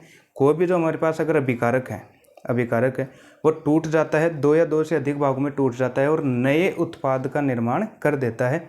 इस तरीके की अभिक्रिया को हम क्या कहते हैं? वियोजन अभिक्रिया। तो वियोजन अभिक्रिया किसे कहते हैं? ऐसी अभिक्रिया जिसमें एकल अभिकारक टूटकर 2 या 2 से अधिक उत्पाद का निर्माण करते हैं। एकल अभिकारक का मतलब हो गया हमारे पास कोई एक पदार्थ है, वो केवल एक पदार्थ टूटकर 2 या 2 से अधिक नए उत्पाद का निर्माण कर देता है। इस तरीके के अभिक्रिया को क्या कहते हैं? वियोजन अभिक्रिया। तो पदार्थ का टूटना। अब यहाँ से हम देखते हैं कि पदार्थों का टूटना 3 प्रक्रम से हम देखते हैं। 3 विधियाँ होती हैं किसी भी पदार्थ का टूटना। अभिकारकों को तोड़ने की जो प्रक्रिया है वो 3 प्रकार से हो सकती है। नंबर 1 ऊष्मीय वियोजन, अर्थात उसमें ऊष्मा प्रवाहित करके या उसको गर्म करके भी हम अभिकारकों को तोड़ सकते हैं। उसको गर्म करके, जैसे किसी पदार्थ को हमने गर्म कर दिया और वो टूट गया, तो इस तरीके से जो टूटने वाला है उसको कहते हैं ऊष्मीय वियोजन। नंबर 2 वैद्युत वियोजन। वैद्युत का मतलब हो गया कि कोई विलयन है, उसमें हम विद्युत धारा प्रवाहित करेंगे, तो विद्युत धारा प्रवाहित करने पर वह विलयन में जो कोई भी अगर पदार्थ है वह टूट जाएगा। नंबर 3 प्रकाशीय वियोजन। प्रकाशीय वियोजन का मतलब है प्रकाश की उपस्थिति में टूटने वाले पदार्थ। जैसे कोई हमारे पास कोई भी पदार्थ है और उसको हमने अगर धूप में रख दिया या प्रकाश की उपस्थिति में रख दिया, तो जैसे ही उस पर प्रकाश आपतित होगा तो वह पदार्थ टूटने लग जाता है। तो इस तरीके से जो पदार्थ टूटेगा उसको बोलते हैं प्रकाशीय वियोजन। तो 3 तरीके से हम यहाँ पर देखेंगे। तो नंबर वियोजन अभिक्रिया की परिभाषा क्या हो जाएगी कि ऐसी अभिक्रिया जिसमें एकल अभिकारक टूटकर 2 या 2 से अधिक उत्पाद का निर्माण करते हैं, वियोजन अभिक्रिया कहलाती है। ये इसकी डेफिनेशन हो गई। एग्जाम्पल, जैसे कैल्शियम कार्बोनेट है, कैल्शियम कार्बोनेट का सूत्र क्या होता है? CaCO3। ठीक है, इसका संगमरमर का भी सूत्र ये होता है कैल्शियम कार्बोनेट का। अब जब हम इसको गर्म करते हैं, ये ऊष्मा या गर्म का चिन्ह है ताप का या ऊष्मा का, ऐसे त्रिभुज वाला। इसका मतलब है हम इसमें क्या करें, ऊष्मा दे रहे हैं इसको या गर्म कर रहे हैं, तो गर्म करेंगे। अब एकल विकारक मतलब विकारक सिर्फ कितना है हमारे पास, एक ही है, कैल्शियम कार्बोनेट। यह दो भागों में टूट जाएगा, एक तो कैल्शियम ऑक्साइड और एक CO2 गैस के अंदर। किस किस में टूट गया, कैल्शियम ऑक्साइड और CO2 गैस के अंदर। देखो अभिकारक सिर्फ कितना था, एक, अभिकारक कितना था, एक। यह टूटकर दो पदार्थों में बन गया और नए उत्पाद बना रहा है। कितने बना रहा है, दो। कौन कौन से, कैल्शियम ऑक्साइड और CO2 गैस। अब इसकी भौतिक अवस्था भी अगर हमको लिखनी है तो कैल्शियम कार्बोनेट ये सॉलिड अवस्था में होता है, ठोस अवस्था के अंदर। कैल्शियम ऑक्साइड यह भी सॉलिड अवस्था में होती है, लेकिन CO2 यह गैस है, तो इसको G के रूप में लिख देंगे। तो एक पदार्थ टूटकर दो नए पदार्थ बना रहा है, इसी को हम क्या कहते हैं, वियोजन अभिक्रिया। किस तरीके से टूटा है, ऊष्मा प्रवाहित करने पर। अब यहाँ से जो कैल्शियम ऑक्साइड है इसको बोलते हैं बिना बुझा हुआ चूना, बिना बुझा हुआ चूना, बिना बुझा हुआ चूना। बिना बुझा हुआ चूने का मतलब क्या है कि अभी तक इसकी विक्रिया हमने पानी से नहीं करवाई। पानी में बोलते हैं ना कि जैसे पानी के अंदर चला गया, बुझ गया, तो पानी में जाने के बाद बुझेगा, और जब तक पानी में नहीं जाएगा वो बुझेगा नहीं। तो बिना बुझा हुआ का मतलब है कि यह कैल्शियम ऑक्साइड है, इसकी विक्रिया अभी तक पानी के साथ नहीं हुई। और जो हम सफ़ेदी करने के लिए जो दुकान से हम जो लेकर आते हैं थैली, जिसको कली की थैली बोलते हैं, तो कली का जो फॉर्मूला होता है वो यही होता है, कैल्शियम ऑक्साइड। थैली के अंदर जो आता है, पत्थर से आता है एक सफ़ेद सफ़ेदी करने के काम में जो आता है वो यही होता है, कैल्शियम ऑक्साइड। और जब तक हमने उसको पानी के अंदर नहीं डाला है तब तक तो ये कैसा है, बिना बुझा हुआ चूना। और जैसे ही इसको पानी के अंदर डाल देंगे, मान लेते हैं अब हमने थैली को फाड़ कर इस कैल्शियम ऑक्साइड को पानी के अंदर डाल दिया, H2O के अंदर। जैसे पानी के अंदर डालेंगे तो सफ़ेद विलयन बन जाएगा पूरा, और ऊष्मा भी बाहर निकलेगी, और वो जो पूरा दूधिया जैसे पदार्थ बन जाएगा इसके अंदर, ये घुल जाएगा पानी के अंदर। तो इसको बोलते हैं कैल्शियम हाइड्रोक्साइड, कैल्शियम हाइड्रोक्साइड। और साथ में यहाँ से क्या निकलेगी, ऊर्जा या ऊष्मा बाहर निकलेगी। क्या निकलेगी, ऊष्मा बाहर। अब ये देखो कैल्शियम ऑक्साइड को जब हमने जल के अंदर डाला तब ये क्या बना, कैल्शियम हाइड्रोक्साइड। अब पानी के अंदर डालते ही क्या हो गया, भुज गया, इसलिए इसको बोलते हैं भुजा हुआ चूना। इसको क्या बोलते हैं, भुजा हुआ चूना। तो भुजा हुआ चूने का अगर आपको फॉर्मूला पूछा जाए तो वो क्या होता है, कैल्शियम हाइड्रोक्साइड, CaOH का होल ट्वाइस। और जब पूछा जाए कि बिना भुजा हुआ चूना, तब होता है कैल्शियम ऑक्साइड। कैल्शियम ऑक्साइड बिना भुजा हुआ चूना, और कैल्शियम ऑक्साइड को जैसे ही जल के अंदर डालेंगे तो वो भुज जाएगा, तो भुजा हुआ चूने का क्या हो जाएगा, कैल्शियम हाइड्रोक्साइड। ये क्या काम आता है, कैल्शियम ऑक्साइड, ये सफ़ेदी करने के काम में आता है, ये सफ़ेदी करने के काम में आता है। ऐसे ही जैसे लेड नाइट्रेट है, ये भी सॉलिड अवस्था में होता है, लेड नाइट्रेट। Pb का मतलब क्या होता है, लेड, ये नाइट्रेट। जब इसमें भी अगर ऊष्मा प्रवाहित करेंगे तो लेड ऑक्साइड बनेगा सॉलिड अवस्था में, NO2 गैस बाहर निकलेगी और ऑक्सीजन गैस भी बाहर निकलेगी। तो यहाँ से कितने उत्पाद बन रहे हैं, 3। अभिकारक कितना है, 1, तो 1 से कितने बन रहे हैं, 3। तो यह भी कौन सी विक्रिया है, वियोजन। अब प्रकार में देखते हैं वियोजन अभिक्रिया के प्रकार। नंबर 1 कौन सी है, ऊष्मीय वियोजन। अर्थात किसी पदार्थ में हम ऊष्मा प्रवाहित करेंगे और वह पदार्थ टूट जाएगा, तो इस तरीके का जो वियोजन है उसको कहते हैं ऊष्मीय वियोजन। ऊष्मा प्रवाहित करने पर अभिकारकों का टूटना और उत्पाद का निर्माण करना ऊष्मीय वियोजन कहलाता है। ऊपर वाले जो 2 एग्जाम्पल देखे थे ये कैसे थे, ऊष्मा के ही थे। किसके थे, ऊष्मा के ही, क्योंकि ऊष्मा ही हमने इसमें दी थी। तो ये दोनों एग्जाम्पल ऊष्मीय वियोजन में आएंगे। ऊष्मीय वियोजन में एक और एग्जाम्पल है आयरन सल्फेट का, यह सॉलिड अवस्था में होता है। जब इसमें भी अगर ऊष्मा प्रवाहित करेंगे तो यह 3 उत्पाद बनाएगा। एक तो आयरन ऑक्साइड बनाएगा, यह सॉलिड होगा। यहाँ पर सल्फर डाइऑक्साइड गैस बाहर निकलेगी और सल्फर ट्राई ऑक्साइड गैस बाहर निकलेगी। 2 है, 2 के लिए डाई बोलते हैं और 3 के लिए ट्राई। तो ये तो सल्फर डाइऑक्साइड और ये सल्फर ट्राई ऑक्साइड। तो यहाँ से कितने उत्पाद बन रहे हैं, 3 बन रहे हैं। तो ये तीनों जो एग्जाम्पल वो किसके हैं, ऊष्मीय वियोजन के। अब है वैद्युत वियोजन। अब हम दूसरा वियोजन देखते हैं कि कोई विलयन ले लिया, उसमें हमने 2 छड़ लगा दी, 2 छड़ को हमने बैटरी से लगा दिया और उसमें विद्युत धारा प्रवाहित करेंगे। जैसे पानी है, पानी के अंदर विद्युत धारा प्रवाहित होती है, करंट आता है। तो पानी वाला एग्जाम्पल देख लेते हैं। जैसे मान लो यहाँ पर हमने बीकर के अंदर पानी ले लिया और इस पानी के अंदर हम 2 छड़ डालेंगे, 2 छड़ डालेंगे ऐसे। एक छड़ तो ये रही और दूसरी वाली छड़ ये रही। अब दोनों छड़ को हम क्या करेंगे, एक बैटरी के साथ जोड़ देंगे, 6 वोल्ट की बैटरी के साथ, और इसको ऑन या ऑफ करने के लिए इसको कुंजी से जोड़ देंगे। ये प्लस सिरा होता है बैटरी का और एक ऐसा होता है माइनस का सिरा होता है। तो प्लस वाला जो सिरा है ये तो क्या कहलाएगा, प्लस वाला सिरा कहलाएगा एनोड। क्या कहलाएगा, एनोड। प्लस वाला सिरा एनोड, और जो माइनस वाला जो इससे जुड़ा हुआ है इसको हम कहते हैं कैथोड। माइनस वाले से जो जुड़ा रहता है उसको बोलते हैं कैथोड। बस हमको इतना ध्यान रखना है, माइनस वाले के सिरे को हम कैथोड कहते हैं, प्लस वाले सिरे को क्या कहते हैं, एनोड। अब यहाँ पर क्या भरा हुआ था, जल। क्या भरा हुआ था, जल। जैसे स्विच को हम ऑन करेंगे, यहाँ से स्विच को क्या करेंगे, ऑन, इसमें विद्युत धारा प्रवाहित होगी तो ये जल का अणु टूटेगा। जल हाइड्रोजन है, और हाइड्रोजन में कौन कौन सी गैस होती है, हाइड्रोजन प्लस ऑक्सीजन। तो 2 गैस बनेगी यहाँ पर, हाइड्रोजन गैस और ऑक्सीजन गैस। अब एग्जाम में क्या पूछा जाता है कि जब जल का वैद्युत अपघटन किया जाता है या वैद्युत वियोजन किया जाता है तो एनोड से कौन सी गैस बाहर निकलती है और कैथोड से कौन सी गैस बाहर निकलती है। 2 छड़ है, गैस भी कितनी है, 2, हाइड्रोजन और ऑक्सीजन। अब हमको ये पता करना है कि एनोड वाली से तो कौन सी गैस जाएगी और कैथोड वाली से कौन सी गैस जाएगी। अब देखो कैथोड वाली कौन सी है, माइनस, और एनोड वाली कौन सी है, प्लस। और प्लस हमको पता है अलग अलग जब प्रकृति होती है तो उनमें आकर्षण बल ज़्यादा होता है, यानी कि प्लस वाला तो माइनस को खींचेगा और ये माइनस वाला किसको खींचेगा, प्लस को खींचेगा। तो प्लस है तो ये माइनस कौन दर्शाता है यहाँ पर, ऑक्सीजन। ऑक्सीजन, तो इस एनोड से तो कौन सी गैस जाएगी, ऑक्सीजन गैस जाएगी, और ये जो माइनस है इसकी तरफ कौन खींचेगी, ये प्लस वाली, यानी कि हाइड्रोजन वाली। ध्यान रखना है, हाइड्रोजन। तो ये हाइड्रोजन कहाँ से निकलेगी, कैथोड से।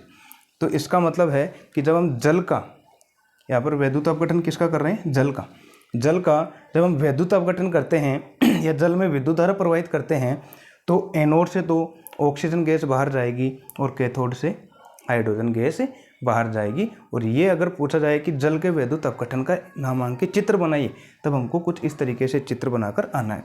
बैटरी कितने वोल्ट की, मान यहाँ पर 6 वोल्ट की भी लगा सकते हैं, 8 वोल्ट की भी लगा सकते हैं, ठीक है। तो ये है जल का वैद्युत अपघटन, ठीक है, क्लियर है।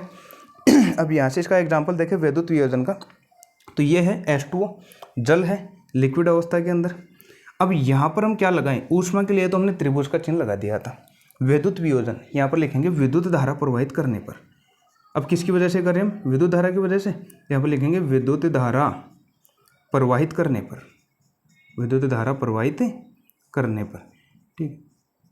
ये किस किस में टूटेगा, हाइड्रोजन गैस और ये ऑक्सीजन गैस, ठीक है। ऑक्सीजन गैस किस पर जाएगी, एनोड पर, हाइड्रोजन गैस किस पर जाएगी, कैथोड पर। 2 क्लियर है। नेक्स्ट, प्रकाशीय वियोजन। कुछ पदार्थों को हमने प्रकाश में रख दिया, धूप में रख दिया, और वो धीरे धीरे टूटने लग जाते हैं, तो इस तरीके का जो वियोजन है वह प्रकाशीय वियोजन कहलाता है। सूर्य के प्रकाश की उपस्थिति में होने वाला वियोजन क्या कहलाता है, प्रकाशीय वियोजन, क्लियर है। जैसे सिल्वर क्लोराइड है, सिल्वर क्लोराइड को अगर हम धूप के अंदर रख देंगे तो किस किस में टूटेगा, सिल्वर और क्लोरीन गैस के अंदर, सिल्वर और क्लोरीन गैस के अंदर। अब ये यहाँ पर हम क्या लिखें, किसकी वजह से, प्रकाश की उपस्थिति में, तो यहाँ पर लिखेंगे प्रकाश की उपस्थिति में, प्रकाश की उपस्थिति में, या शॉर्ट में भी हम लिख सकते हैं ultraviolet, UV, ultraviolet. यहाँ पर भी हम लिख सकते हैं यूवी, अल्ट्रा वायलेट, या प्रकाश की उपस्थिति में। अब देखो AgBr है, इसको बोलते हैं सिल्वर ब्रोमाइड, सिल्वर ब्रोमाइड। तो किस किस में टूट जाएगा, सिल्वर अलग हो जाएगा और ब्रोमीन अलग हो जाएगी। तो इस अभिक्रिया का उपयोग किस में किया जाता है, श्वेत श्याम फोटोग्राफी में। किस में किया जाता है, श्वेत श्याम फोटोग्राफी में। अर्थात श्वेत का मतलब होता है सफ़ेद और श्याम का मतलब होता है ब्लैक, यानी कि काला, ठीक है। तो जो पहले वाइट एंड ब्लैक फोटो बोलते हैं, वाइट एंड ब्लैक, ठीक है। तो फोटोग्राफी के अंदर काम में लिया जाता है वाइट एंड ब्लैक के अंदर, किसको, इस सिल्वर ब्रोमाइड को। अगर पूछा जाए कि श्वेत श्याम फोटोग्राफी में कौन सी विक्रिया काम में ली जाती है, तब हमको ये लिखना पड़ेगा AgBr, फिर तीर का निशान Ag + Br2। अगर पूछा जाए उत्पाद कौन सा है, तो ये AgBr वाला काम में लेते हैं। और इस अभिक्रिया का उपयोग किस में किया जाता है, उल्टा भी आ सकता है, श्वेत श्याम फोटोग्राफी के अंदर सिल्वर ब्रोमाइड का उपयोग किया जाता है। तो ये है वियोजन अभिक्रिया और इसके प्रकार। आशा करता हूँ कि ये भी आपको क्लियर हो गया होगा। कमेंट करके ज़रूर बताएं कि ये नंबर 2 जो हमने वियोजन अभिक्रिया देखी ये क्लियर है कि नहीं है, क्योंकि इससे संबंधित एक क्वेश्चन एग्जाम में ज़रूर पूछा जाता है। तो 2 प्रकार हमने देख लिए, पहले हमने संयोजन अभिक्रिया देखी, फिर हमने देखी वियोजन अभिक्रिया और वियोजन अभिक्रिया के प्रकार। और वियोजन अभिक्रिया का दूसरा नाम क्या है? अपघटन अभिक्रिया है। क्या है? अपघटन अभिक्रिया। अगर क्लियर है तो कमेंट करें और इसका स्क्रीनशॉट लीजिए। फिर चलते हैं हम नेक्स्ट टॉपिक पर।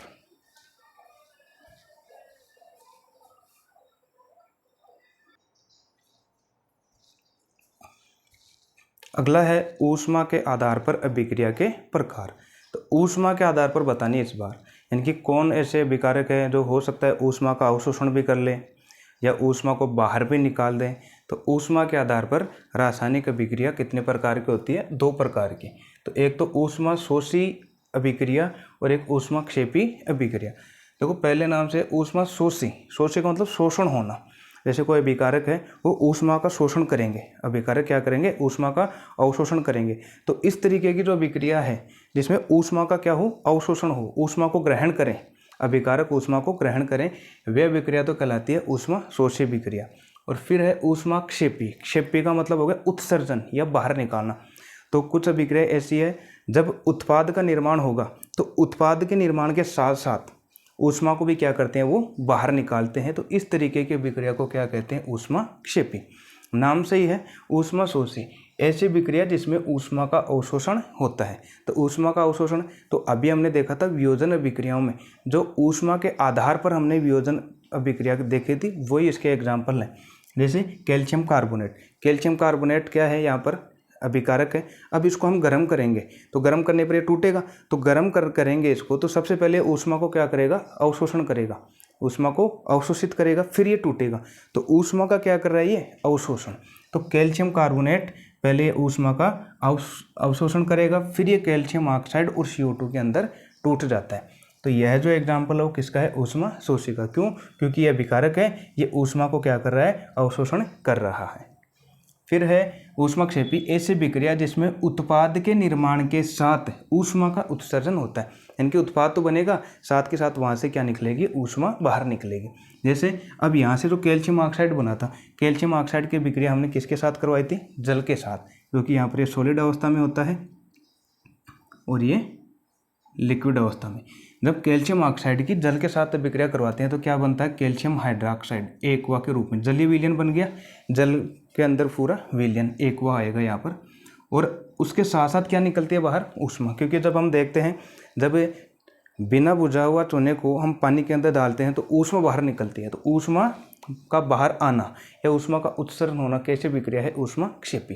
ये दोनों के क्या है? एग्जाम्पल है। क्लियर है? ऊष्मा के आधार पर दोनों कई बार एग्जाम में पूछ ली गई है, दोनों एक साथ ही पूछी जाती है कि या तो ऊष्मा शोषी और ऊष्मा क्षेपी अभिक्रिया में अंतर बताइए, या फिर ऊष्मा के आधार पर रासायनिक अभिक्रिया कितने प्रकार की होती है वर्णन कीजिए। फिर है विस्थापन अभिक्रिया। विस्थापन नाम से ही विस्थापन का मतलब हो गया हटाना। अब हटाएगा कौन? जो ज़्यादा बलशाली होगा वह अपने से कम बलशाली को हटाएगा।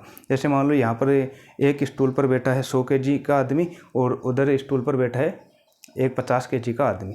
तो अब 50 kg वाला अगर 100 वाले को अगर विस्थापित करने में थोड़ा क्या रहेगा? नाकाम रहेगा, क्योंकि वो ज़्यादा बलशाली है। लेकिन 100 वाला अगर उस 50 वाले के पास में चला जाए तो 50 वाले को तो वो दूर धकेल सकता है आराम से। ठीक है। तो अब देखो विस्थापन अभिक्रिया किसे कहते हैं? ऐसी रासायनिक अभिक्रिया जिसमें अधिक क्रियाशील तत्व अपने से कम क्रियाशील तत्वों को उसके यौगिक से विस्थापित कर देता है। यानी कि जो ज़्यादा अधिक क्रियाशील तत्व होगा ना, ज़्यादा अधिक क्रियाशील तत्व है वो किसको हटाएगा? अपने से कम क्रियाशील तत्वों को, अपने से कम क्रियाशील तत्वों को उसके यौगिक से, यानी कि जो यौगिक बनाकर बैठा है या जो यौगिक बना हुआ है। एग्जाम्पल से समझ लेते हैं, जैसे कॉपर और सल्फेट। कॉपर और सल्फेट, ठीक है। यहाँ पर जिंक क्या है? धातु। कॉपर क्या है? धातु। यानी कि कॉपर की सल्फेट के साथ क्या होने वाली थी? शादी होने वाली थी। कॉपर की सल्फेट के साथ शादी होने वाली थी। लेकिन अब यहाँ पर कॉपर क्या था? विलन था। कॉपर क्या था? विलन। और सल्फेट क्या है? यहाँ पर हीरोइन है। सल्फेट क्या है? हीरोइन। तो सल्फेट है हीरोइन और कॉपर है विलन। अब आप भी मूवी के अंदर देखते होंगे कि कभी विलन की शादी हीरोइन से हुई है? कभी नहीं हुई, क्योंकि एंड के अंदर भी हम देखते हैं तो इस हीरोइन के पास में कौन आ जाता है? हीरो। कौन आ जाता है? हीरो। तो ये जिंक है, यहाँ पर हीरो की तरह काम करेगा। यहाँ पर लास्ट में आएगा, कॉपर को मारेगा, मार पीट कर कॉपर को तो कर देगा दूर, और खुद उसकी जगह आकर बैठ जाएगा सल्फेट के साथ। तो जिंक इस कॉपर को हटाकर इसके पास बैठ जाएगा, क्या बना लिया, जिंक सल्फेट। तो देखो जिंक ने विवाह कर लिया किससे, सल्फेट से। तो जिंक ने सल्फेट से कर लिया, और कॉपर जो विलेन था उसको यहाँ पर हटा दिया मार करके। ठीक है, तो इस तरीके की जो अभिक्रिया है वो क्या कहलाती है, विस्थापन अभिक्रिया। एक और एग्जांपल देख सकते हैं, जैसे यहाँ पर ये लोहा, आयरन मैन के जैसे हॉलीवुड में मूवी आती है आयरन मैन, वो तो वैसे ही हीरो होता है। तो ये हीरो है यहाँ पर हमारा आयरन मैन, लोहे का बना हुआ। कॉपर, अब ये आयरन मैन इस कॉपर को क्या करेगा, यहाँ से हटाएगा कि भाई तू तो जा साइड में, इसको कर दिया दूर मार पीट करके, और खुद इसके मंडप में जाकर बैठ जाएगा और सल्फेट के साथ क्या कर लेगा, शादी FeSO4, और यहाँ पर हैप्पी एंडिंग। ठीक है, तो ये जो दोनों एग्जाम्पल हो किसके हैं, विस्थापन अभिक्रिया। अब यौगिक, देखो ये यहाँ पर तत्व अकेला था, और ये यहाँ पर कॉपर सल्फेट, ये है यौगिक, और ये भी है क्या है, यौगिक। तो यौगिक से ही हटा रहा है इस कॉपर को, पूरा यौगिक था। तो ऐसी रासायनिक अभिक्रिया जिसमें अधिक क्रियाशील तत्व अपने से कम क्रियाशील तत्वों को उसके यौगिक से विस्थापित कर देता है, विस्थापन अभिक्रिया कहलाती है। जिंक है, कॉपर सल्फेट को हटा रहा है, तो ये खुद बना लेगा जिंक सल्फेट और कॉपर। अब इसकी अवस्था देखते हैं। जिंक ये सॉलिड अवस्था में होता है, किस अवस्था में होता है, सॉलिड अवस्था में। लेकिन ये कॉपर सल्फेट ये पानी की तरह विलयन होता है। पानी की तरह विलयन को हम किससे लिखते हैं, एक्वा से, और ये इसके पास आ जाएगा, तो ये एक्वा जिंक सल्फेट, और कॉपर यानी कि सॉलिड अलग हो जाएगा, तांबा ये सॉलिड में होता है। इसी तरीके से ये पूरी इनकी ये की आएगी अवस्था, आप दर्शा देना इसमें। फिर है द्विविस्थापन अभिक्रिया। ये ऊपर वाली कौन सी थी, विस्थापन, और ये कौन सी है, द्विविस्थापन, डबल डिस्प्लेसमेंट रिएक्शन। द्विविस्थापन अभिक्रिया किसे कहते हैं, तो कुछ अभिक्रियाएं ऐसी होती है जिसमें दो अभिकारक होंगे, तो अभिकारकों में सिर्फ आयनों का आदान प्रदान होता है, यानी एक दूसरे की जगह जाकर बैठ जाता है और दूसरा पहले की जगह जाकर बैठ जाता है। तो इस तरीके की जो अभिक्रिया है उसको क्या बोलते हैं, द्विविस्थापन अभिक्रिया। ऐसी अभिक्रिया, ऐसी रासायनिक अभिक्रिया जिसमें अभिकारकों के मध्य आयनों का आदान प्रदान होता है, आयन। अब इसको एग्जाम्पल से समझ लेते हैं, हो सकता है आपको शायद ये समझ में ना आया हो, मैं यहाँ पर इसको लिख देता हूँ। जैसे सोडियम सल्फेट, सोडियम सल्फेट का सूत्र क्या होता है, Na2SO4। यहाँ पर है बेरियम क्लोराइड। ठीक है, यहाँ पर अच्छे से समझना, देखो सोडियम सल्फेट Na2SO4, और एक है बेरियम क्लोराइड BaCl2। ठीक है, बेरियम क्लोराइड। ये कितने अभिकारक हो गए हमारे पास, ये दो हो गए। कितने हो गए, दो। अब दोनों ही जलीय विलयन है, जलीय विलयन मतलब पानी के जैसे एक्वा, और ये भी किस में है, एक्वा में। अब यहाँ से हम देखते हैं सोडियम, तो सोडियम है, सोडियम क्या होती है, धातु, क्या होती है, धातु। ठीक है, और ये सल्फेट क्या है, अधातु है, सल्फेट क्या है, अधातु है। आगे वाले अभिकारक में देखते हैं बेरियम, बेरियम क्या है, धातु, और ये क्लोरीन क्या है, अधातु, क्लोरीन क्या है, धातु। इनकी पहली धातु दूसरी अधातु, इसमें पहली धातु और दूसरी अधातु। अब हमको पता है धातुएं जो है, धातुएं वह कैसा आवेश दर्शाती है, प्लस। धातुएं कैसा दर्शाती है, प्लस। तो सोडियम जो है, सोडियम ये कैसा दर्शाएगी यहाँ पर, प्लस। और सल्फेट है, अधातुएं हमेशा कैसा दर्शाती है, माइनस। धातुएं प्लस दर्शाती है और अधातुएं माइनस। तो यहाँ पर धातु बेरियम है, तो ये क्या दर्शाएगी, प्लस, और क्लोरीन क्या दर्शाएगी, माइनस। ठीक है, धातुएं प्लस दर्शाती है, अधातुएं माइनस, धातुएं प्लस और अधातुएं माइनस। और प्लस माइनस में ही बंध बनता है, हमको ये भी पता है। लेकिन अब हुआ क्या कि मान लेते हैं यहाँ पर कि दो लोगों की शादियाँ हो रही थी। ठीक है, दो भाई थे और दो मतलब बारात हल्के दो बहनों की हो रही थी। अब मंडप में बैठ गए, जैसे सोडियम के तो सल्फेट के साथ, और ये बेरियम किसके साथ बैठ गया, क्लोरीन के पास। फिर बाद में पता चला कि दुल्हन एक्सचेंज हो गई, दुल्हन क्या हो गई, एक्सचेंज हो गई। या ऐसे भी मान सकते हैं क्योंकि जो उनका चेहरा था बिल्कुल समान था, तो समझ में नहीं आया कि कौन बड़ी है कौन छोटी है, तो फिर बाद में पता चला। तो अब अगर हमको सही करना है, अगर उनकी शादी सही करवानी है, फेरे सही करवाने हैं, तो फिर हमको क्या करना पड़ेगा, जोड़ों को सही करना पड़ेगा ना। और हमको पता है कि ये जो सोडियम है ये हमेशा किसके पास बैठा रहता है, क्लोरीन के पास, सोडियम क्लोराइड NaCl, नमक।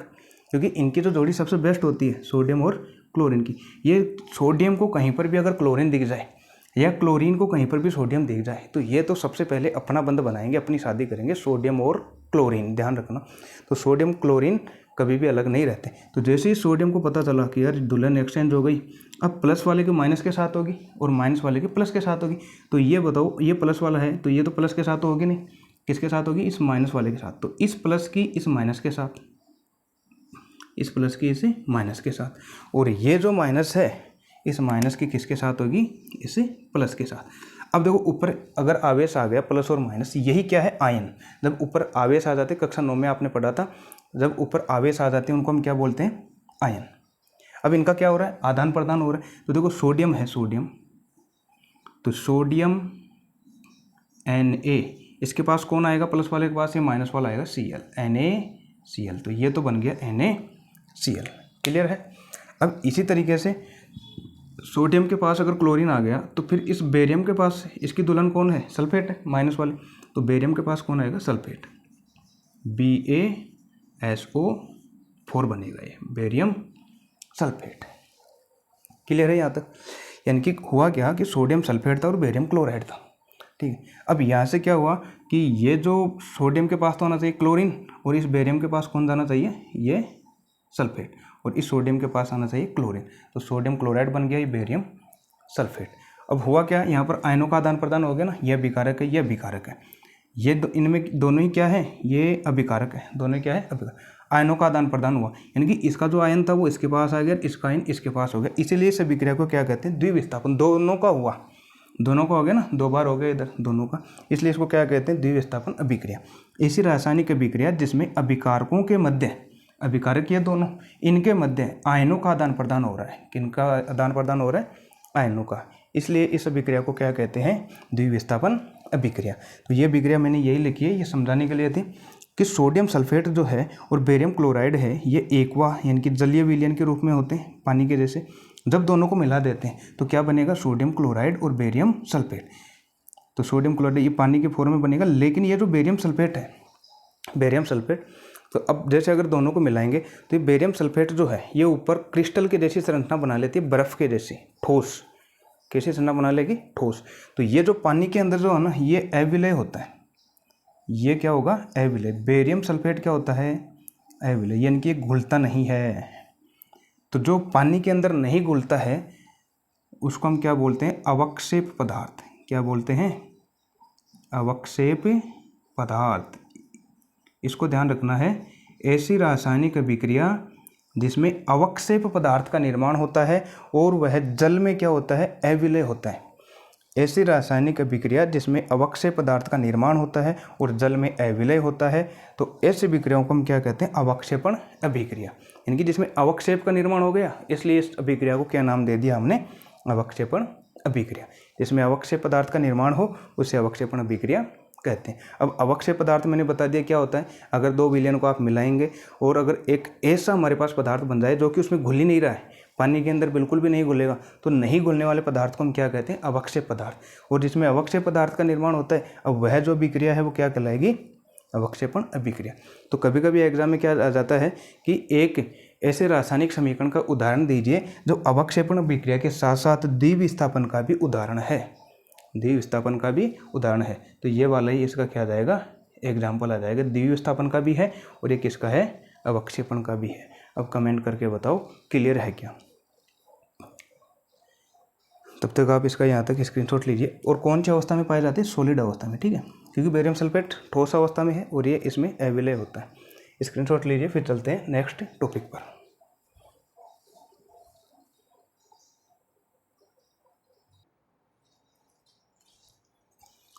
फिर है उपचयन एवं अपचयन। उपचयन का दूसरा नाम ऑक्सीकरण भी है, लेकिन एनसीईआरटी बुक में उपचयन शब्द से दे रखा है।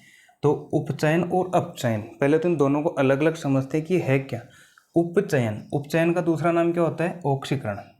उपचयन का दूसरा नाम क्या है, ऑक्सीकरण, ऑक्सीकरण।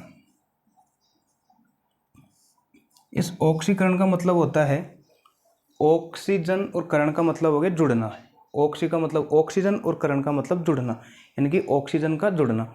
ऐसी रासायनिक अभिक्रिया जिसमें ऑक्सीजन जुड़ती है तो उसको हम क्या कहते हैं, उपचयन। ऐसी रासायनिक अभिक्रिया जिसमें ऑक्सीजन जुड़ती है या हाइड्रोजन बाहर निकलती है, या तो ऑक्सीजन जुड़ती है तो भी हम उसको क्या बोलेंगे, ऑक्सीकरण, या फिर हाइड्रोजन बाहर निकलती है उसको हम क्या बोलेंगे, ऑक्सीकरण या उपचयन। तो उपचयन की परिभाषा हो गई, ऐसी रासायनिक अभिक्रिया जिसमें ऑक्सीजन जुड़ती है।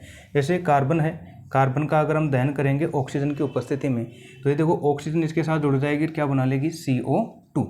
ठीक है, ये सॉलिड अवस्था में होता है, ये गैस के अंदर है और ये भी गैस के अंदर। तो इस एग्जाम्पल में हमको क्या देखने को मिल रहा है कि ये जो हमारे पास कार्बन है इसे ऑक्सीजन आकर जुड़ गई है, और ऑक्सीजन का जुड़ना ही क्या कहलाता है, उपचयन। तो कार्बन से ऑक्सीजन जुड़ गई, CO2 बन गया। तो यह किसका एग्जाम्पल हो गया, उपचयन का। दूसरा एग्जाम्पल देखते हैं, जैसे मैग्नीशियम है। मैग्नीशियम भी ऑक्सीजन के साथ अभिक्रिया करता है, तो ये क्या बनाएगा, मैग्नीशियम ऑक्साइड बनाएगा। मैग्नीशियम ऑक्साइड ये भी इसके साथ जुड़ जाएगा। तो ऑक्सीजन जुड़ गया, MgO बना लिया। तो यहाँ पर जुड़ गया, Mg पहले अकेला था, ऑक्सीजन जुड़कर MgO, ऑक्सीजन जुड़ गई, तो यह विक्रिया क्या है, उपचयन। अब जस्ट इसका उल्टा अपचयन का है। अपचयन में क्या होगा, ऐसी रासायनिक अभिक्रिया जिसमें ऑक्सीजन बाहर निकलती। अब इसका उल्टा हो जाएगा, ऑक्सीजन का बाहर निकलना या फिर हाइड्रोजन का जुड़ना, वह क्या कहलाएगी, अपचयन अभिक्रिया।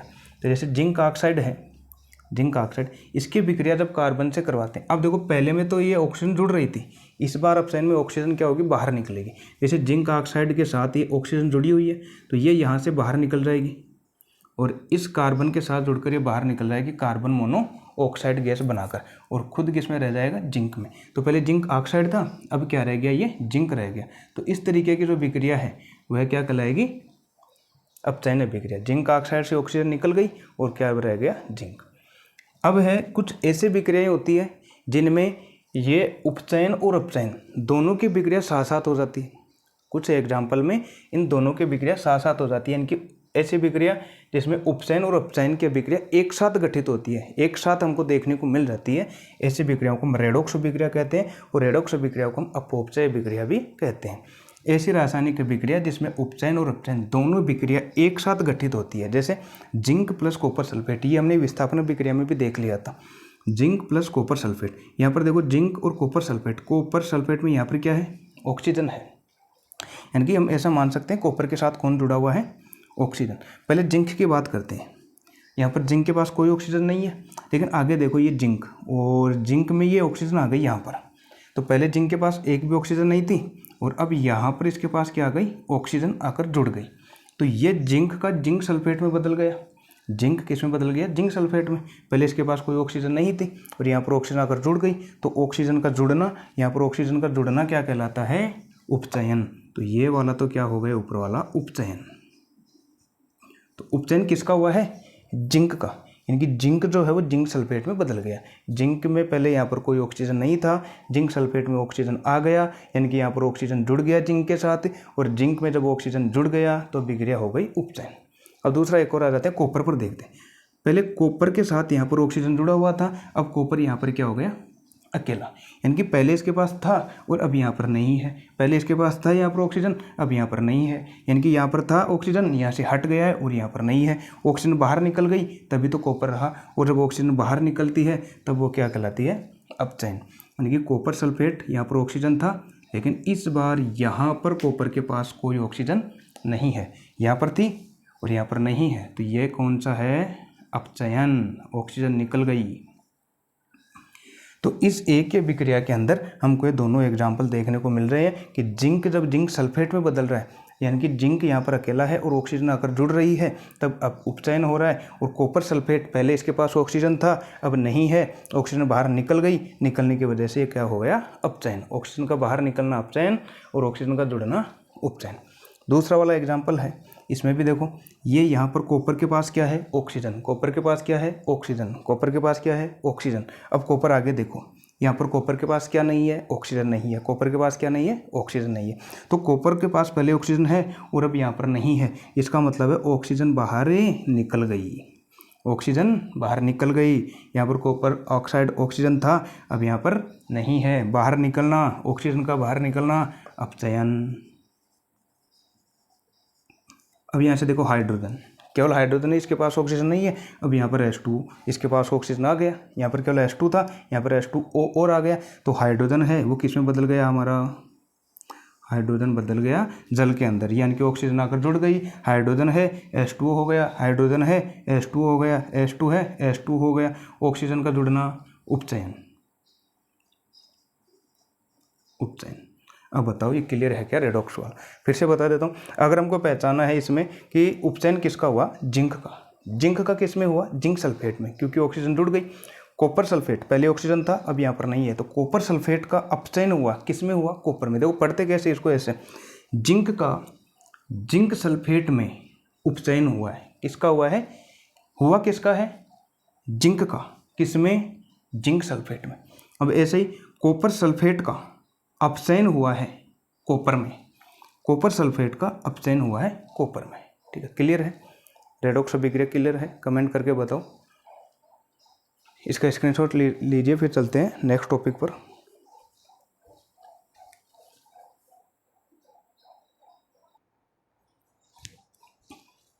अब है संक्षारण।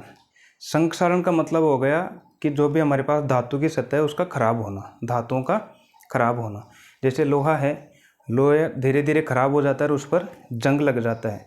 तो ये क्यों लगता है? क्योंकि जो लोहा है वो वायु के संपर्क में आ जाता है, या नमी के संपर्क में, या जल के संपर्क में। तो जल के संपर्क में अगर आएगा तो धीरे धीरे उस पर क्या लग जाएगी? जंग लग जाएगी। तो जो लोहा है उसकी ऊपरी सतह धीरे धीरे खराब हो जाएगी या विघटित हो जाएगी।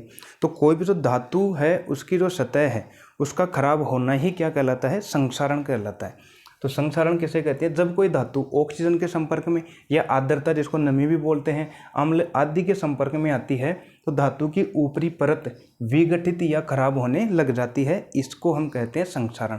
इसको क्या कहते हैं? संक्षारण। एग्जाम्पल अगर देखना चाहें, जैसे लोहे पर जंग लगना, तो उसकी ऊपरी परत क्या हो जाएगी? धीरे धीरे खराब। चांदी के ऊपर काली परत का आ जाना, चांदी के ऊपर भी धीरे धीरे काली परत आ जाती है सल्फर गैस के कारण। और तांबे के ऊपर हरी परत का आ जाना, CO2 गैस के कारण तांबा जो है, तांबा उस पर भी कैसी परत आ जाती है? हरी परत। अब ध्यान रखना, ये जो संक्षारण है ये चैप्टर 3 के अंदर फिर से आएगा और उसके बारे में विस्तार से हम इसका अध्ययन करेंगे, संक्षारण के बारे में। उसमें टॉपिक फिर से है संक्षारण, इसमें केवल छोटा सा दिया गया है हमको। अब इसके उपाय क्या हैं? जैसे लोहा है, उसको अगर हम बचाए तो क्या करेंगे? जैसे उसको ऊपर या तो प्राइमर कर देंगे या फिर उसके ऊपर हम यशद लेपन कर देंगे। तो उपाय क्या है? या तो यशद लेपन कर देंगे, जैसे जिंक या क्रोमियम है उनका लेप कर देंगे उसके ऊपर, या फिर विद्युत लेपन है जैसे टिन वगैरह है इनके ऊपर परत चढ़ा देंगे, या फिर पेंट करना, उस पर कलर कर देंगे। तो इससे इनको हम बचा सकते हैं। और लास्ट टॉपिक इस चैप्टर का वो है विकृत गंधिता। नाम से ही है विकृत गंधिता। गंध, विकृत यानी खराब आना, गंध खराब हो जाना। जैसे खाद्य सामग्री है, धीरे धीरे जब उनमें खराब गंध आने लग जाती है तो हमको पता चल जाता है कि यह वस्तु खराब हो चुकी है। तो स्वाद में भी परिवर्तन आ जाता है। जैसे कोई खाद्य सामग्री है, बहुत दिन तक हम रखेंगे, जब चख कर देखते हैं तो उसका स्वाद भी क्या हो जाता है? बदल जाता है। तो क्यों हो जाता है ऐसा? तो विकृत गंधिता का मतलब क्या है? जो भी वसा युक्त या तेली युक्त जो हमारे पास खाद्य सामग्री है वह वायु के संपर्क में आने पर उपचयित हो जाती है। अब उपचयित वायु में क्या होती है? ऑक्सीजन गैस, और ऑक्सीजन गैस जब उनसे विक्रिया करती है तो क्या कहलाता है? उपचयन। तो विकृत गंधिता किसे कहते हैं? वसा युक्त या तेलीय युक्त जो खाद्य सामग्री होती है वह वायु के संपर्क में आने पर उपचयित हो जाती है और उसके गंध और स्वाद में परिवर्तन हो जाता है। इसे विकृत गंधिता कहते हैं। तो विकृत गंधिता किसे कहते हैं? जो भी वसा युक्त या तेलीय युक्त, जो भी जैसे तेल वगैरह की जो हम खाद्य सामग्री बनाते हैं वह वायु के संपर्क में आती है, उपचयित हो जाती है और धीरे धीरे उसके स्वाद और गंध में परिवर्तन आने लग जाता है। इस प्रक्रिया को हम क्या कहते हैं? विकृत गंधिता। अब इसको हमको बचाने के जो जितने उपाय हैं वो क्या क्या हो सकते हैं? रोकने के उपाय, विकृत गंधिता को रोकने के उपाय। नंबर 1, प्रतिऑक्सीकारक का उपयोग करके। प्रतिऑक्सीकारक यानी कि जो ऑक्सीजन से विक्रिया ना होने दें उसका हम उपयोग करके इसको हम बचा सकते हैं। जैसे मान लो कुछ ऐसे बर्तनों में रख दिया जिसके अंदर ऑक्सीजन गैस जाती नहीं है तो भी हम उसको बचा सकते हैं। वायुरोधी बर्तन में खाद्य सामग्री रखना। वायुरोधी, वायु को रोकने वाले बर्तन, यानी कि ऐसे बर्तन जिसमें वायु ना जाए उसमें हम खाद्य सामग्री को रखकर बचा सकते हैं विकृत गंधिता से। नंबर 3, वायु के स्थान पर अक्रिय नाइट्रोजन गैस। वायु के स्थान पर अगर कोई भी जैसे बर्तन है उसमें अगर हम नाइट्रोजन गैस भर दें, वो भी कौन सी? अक्रिय नाइट्रोजन, तो भी हम विकृत गंधिता से उसको बचा सकते हैं। अब जैसे चिप्स की थैलियाँ आती हैं और उसमें हम देखते हैं कि जो चिप्स की थैलियाँ के अंदर जैसे उसको फाड़ते हैं तो हवा बाहर निकलती है और आती है इतनी सी। भर तो ऐसे देते हैं जैसे पूरी भरी हुई है वो चिप्स की, और जब खोलते हैं तो केवल इतना सा निकलता है, बाकी हवा निकल जाती है। तो वो जो है हवा नहीं होती, वो क्या होती है? उसमें अक्रिय नाइट्रोजन। क्या होती है? अक्रिय नाइट्रोजन। ये जो अक्रिय नाइट्रोजन गैस है वो अब उसमें देखो ऑक्सीजन को हटाकर उसमें कौन सी गैस भर दी जाती है चिप्स की थैलियों में? अक्रिय नाइट्रोजन गैस। क्यों? क्योंकि वो जो चिप्स है वो जल्दी खराब ना हो। ये नाइट्रोजन गैस क्या काम करती है कि ये वस्तुओं को जल्दी खराब होने नहीं देती, खाद्य सामग्री को जल्दी खराब नहीं होने देती। और एक है शीतलन द्वारा। शीतलन का मतलब सीधा सा है, जैसे अगर हम दूध है, सब्जी है, हम ऐसे बोलते हैं कि ठीक है इसको फ्रिज के अंदर रख दो, फ्रिज में रख देते हैं ना ठंडा होने के लिए, ताकि ये ख़राब नहीं हो। शीतलन का मतलब हो गया ठंडा।